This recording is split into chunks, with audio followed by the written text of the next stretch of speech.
Welcome to Soul Thrive, where we explore spirituality through healing trauma, shadow work, and applying the laws of the universe in order to master ourselves without the fear of the unknown. Okay. Hi guys, welcome to another episode of the Soul Thrive podcast. I have some news today, Varna. It's an exciting episode. I am so excited to finally announce that my book is finally published. I'm a published author. Hashtag published author. I'm so excited. Embrace Your Shadows, Guide to Healing Your Shadow Emotions and Embracing Your Inner Child is finally out. And I am so grateful I have so many people to thank. I'm like serious when I say that. Thank you.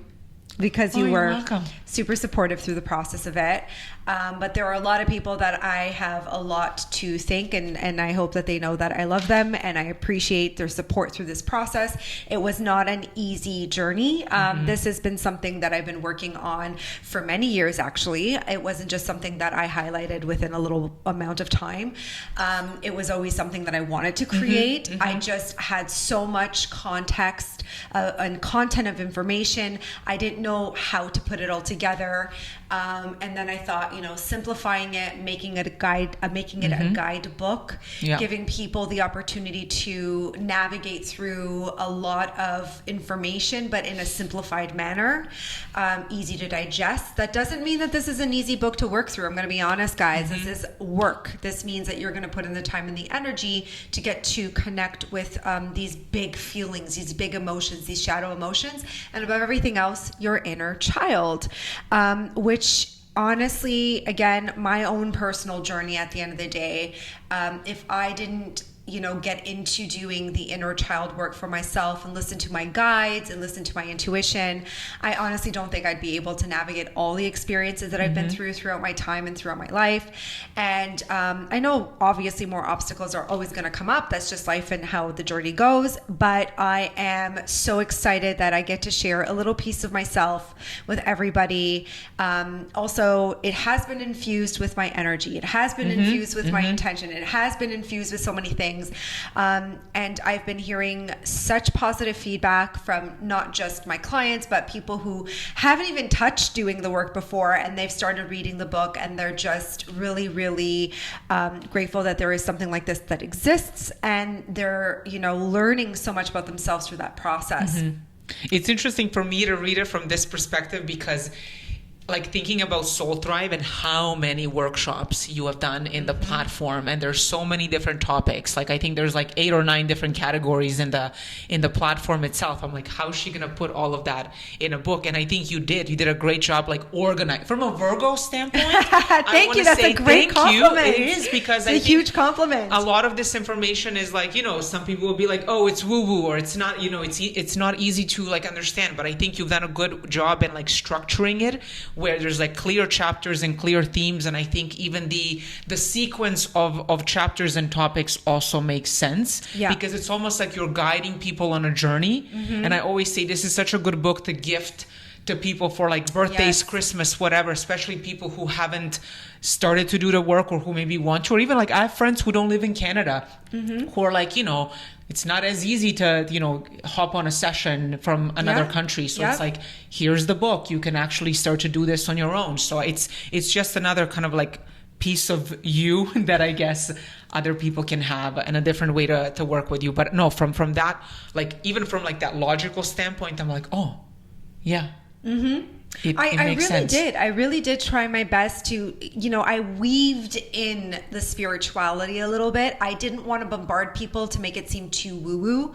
I wanted the book to have a healthy balance. I wanted the book to have logic. I want you to think about this logically. I wanted it to be a step-by-step guide, so it gives you the opportunity to work through it and take time working through it. There's reflective questions in there. There's guided meditations. Okay, I want to say something about that. Yes. The questions and the meditations. This is what I love, because I think if you come back to it a year from now, 2 years from now, 3 years from now, or even a month from now, you're going to have different experience with the chapter, with the book, just because you've peeled so many layers. So the way that I'm going to answer some of these questions is going to be very different now than even when I look at myself a month ago, last week. Yes. I mean, that was I the don't know intention.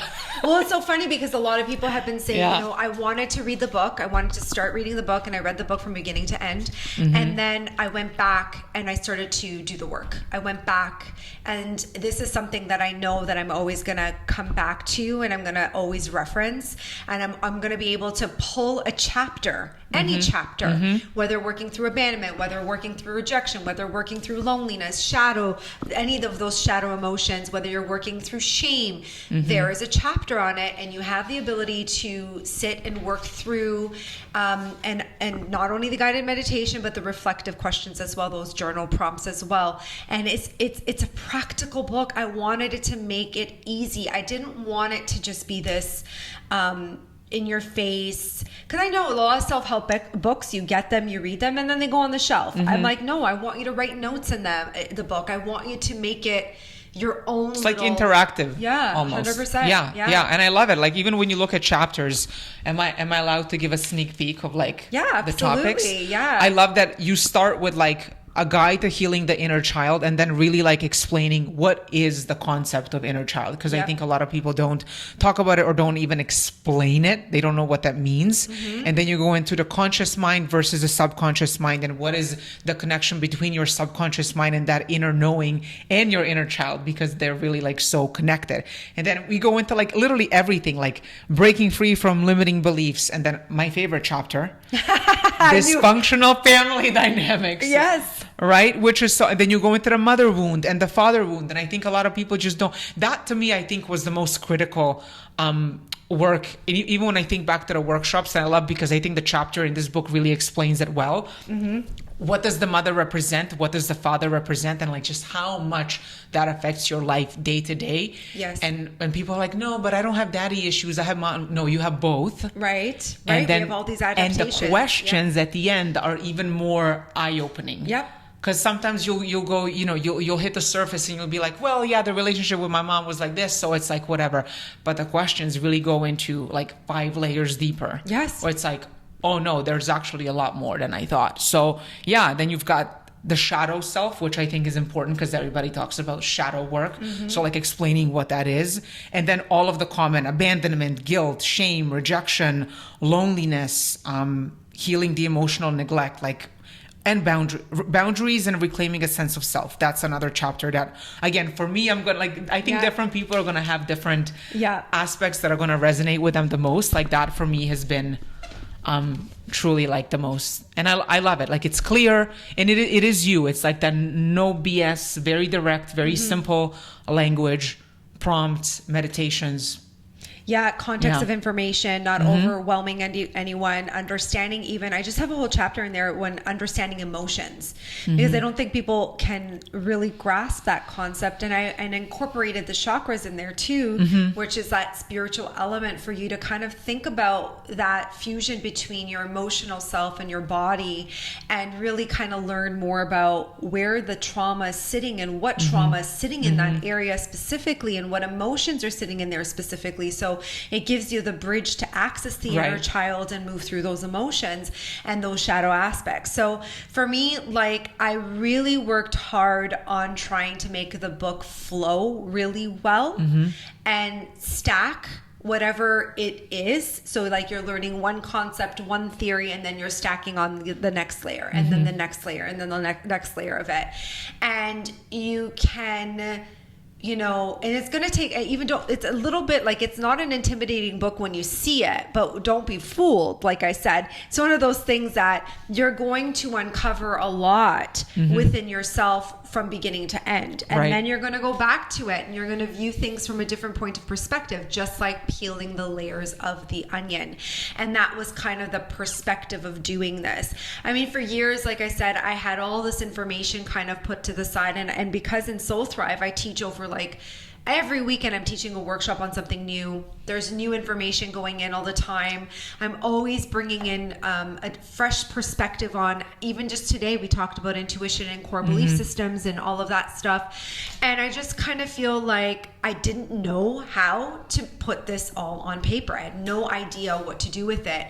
And this is why I think some people, because they really did help me kind of understand what was needed, and I paid attention to what people's needs were, what their pain points were, and I was like, okay, there's a little bit of everything here, so that it touches a little bit of everything, and then from there you then can do the work. You can look at the experiences and, like you said, hit those deeper layers, and it's not just so superficial, or I just read like a positive reframe, or a quote of something, or an affirmation to just shift my mindset, where those things are all great, but shadow work isn't about that. Shadow work is about getting to use that affirmation or that reframe while working through pain, while working through whatever's going on. And these fundamentals are important when it comes to learning more about your shadow self, learning more about your inner child. Your inner child holds all the wisdom, all the insight. It has all the important information that you need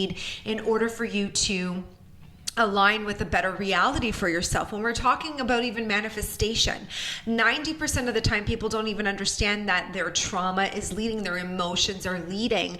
And even if you are just visualizing a better life for yourself, you can't outrun the shadow aspects of yourself. There's no way. It doesn't matter how much work you're doing. It doesn't matter how much you're just avoiding that. It's always showing up in some way, some form, and it's always being mirrored back to you. So I wanted people to have that guide, have that as their way of saying, okay, what's my life? What's my reality? And what are all these emotions? And how are they creating my reality? What can I do to change it? And also what healing is, because I think there's so much misconception, or everybody has their own opinion on like what is healing? What does healing actually look like? Yeah. So I think is because to your point, like if you're like, I think a lot of people might be even stuck at, okay, I keep attracting these negative experiences, right? So it's like, here's a mirror from the environment, but like, now what? How do I shift that? And this is what I think the book does a really good job of explaining. Well, this is then how you move through it to actually shift your reality by actually being in a different attraction point. So I just wanted people to also understand why healing the inner child is important. And I'm just going to read a little thing from the book itself. Healing the inner child is essential because the unhealed wounds from our childhood can have a profound impact on us as adults now. When childhood trauma or unmet emotional needs occur, these unresolved issues often resurface as negative thought patterns, emotional instability, or self-sabotaging behaviors. The inner child, when left unhealed, can unconsciously drive our actions and our reactions, keeping us stuck in patterns that no longer serve us. Healing this part of ourselves allows us to break cycles and patterns, restore emotional balance, enhance self-love and self-acceptance, to foster more personal empowerment. So that alone is one of the core reasons you want to do inner child work, and why you want to learn more about the importance of connecting with your inner child, so that you can find personal empowerment. When we're doing this work, I'm always saying you need to find a sense of relief. That's what we are looking for. We're not looking for like massive, results right away. It's the relief in the experience and finding your personal power, finding a sense of empowerment so that you have the ability to then be brave enough to go into the direction to change the pattern, to change the cycle, to change the experience. And so I feel for me, this was a big moment in my life and in my experiences. I'm truly grateful for all the support. I'm truly grateful for everyone who's picked up the book. There were some minor hiccups along the way. There still is, but right now you can get the book at Indigo. You can get it at Barnes & Noble. Amazon will be available soon. The file is just not fully uploaded yet, but it will be, and I will be announcing when it is fully available on Amazon. So it's going to be available on all platforms, which I'm really, really grateful for in this experience.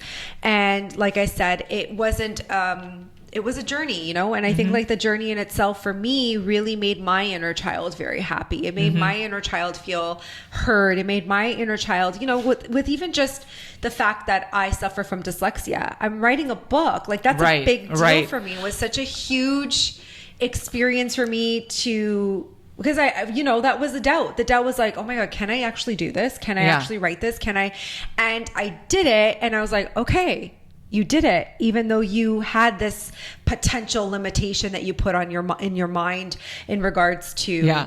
I was actually going to ask you like how the book is a manifestation of like you actually healing a lot of your trauma. Yes, it is. Right? This is exactly what I've done for myself. It's like being seen, putting your wisdom out there, then the whole like dyslexia thing that you mentioned, right? Yeah. Not only just that, but what I found for me was like I've healed even my rejection wounds so much that like I just really was like, I want this out here, and I pray that it works out the way that it needs to, and I'm okay if people don't like it, and I'm okay if they don't resonate with it, and I'm okay if there's conflict with it. Like that is the shadow aspect of things. That is the shadow that's within you, and if you're feeling a response to it, I encourage you sit with that response and figure out what that's like tied to, what resistance it has, right? But for me, this is healing me. This was part of me, and this was a very big accomplishment for me, and being okay with whatever the response externally is, was like, okay, let's just put this out here. This is you. And I don't have like marketing and all that other stuff that comes with it. I'm one person focusing on so much, trying to do so much. And you just, if anyone is thinking, I think, of putting out a book or doing something creative or stepping into a place of empowerment or healing their trauma, like it takes bravery. It takes you facing so many parts of yourself. And that's why I think healing is so profound. Like the more and more you do it. And for me, inner child work is everything. I think like people don't understand how it really is fundamentally such a huge part of how we operate. And so here's your guide. Here's your opportunity to start that work. Here's your opportunity to help yourself shift a lot within yourself and within your reality. And I am, again, so grateful for everybody who's received it so well. So grateful for the opportunity. And this won't be the last time I'll talk about the book. I know Ivana and I want to discuss some certain elements about the book. We have to do the dysfunctional family patterns. Like that has to be a whole episode. Yeah. And the sense of self. For sure. I mean, yes. So there's going to be more, of course, throughout our podcast. The objective of the podcast has always been about authenticity, inner child work, learning about shadow emotions, and so on. And now we have a great point of reference as well, which I am so grateful for. Again, thank you for everyone who has supported it. I love you guys very much.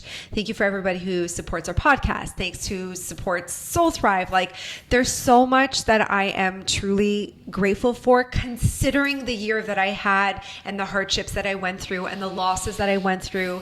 There was one point, and I think I was having this discussion with you when everything was going, like, when we talked about the tower moment, things kind of changing in your life, and like you talk about the death and the rebirth quite frequently. There was a moment that I was going to give up on all of it. Like I was going to just walk away from it and be like, you know what, what's the point? What's the point if I'm always going to be deemed in a specific light, or, everyone has some, point of reference or preconceived notion of who I am. And I'm glad I didn't. Yeah, you didn't believe that limitation that was made up in your mind just because someone else had a reaction to what you were doing. Yeah, or just like a false opinion about who they thought I was, or what their representation of me was, or what the experience was for them, which to me at the end of the day was all of a lie anyways. And this to me is proof that you could do a lot. You can create a lot, and no one defines you. That, again, that little version of me was like, where's my empowerment in the trauma of where's my book? Right. Yeah. I want to be heard. So thank you guys again. I appreciate all the support, and hope you guys enjoyed the book as much as I did writing it, and love you guys very much. And that's, I think, about it for the first little talk about it. All right, guys, take care. Bye. Bye.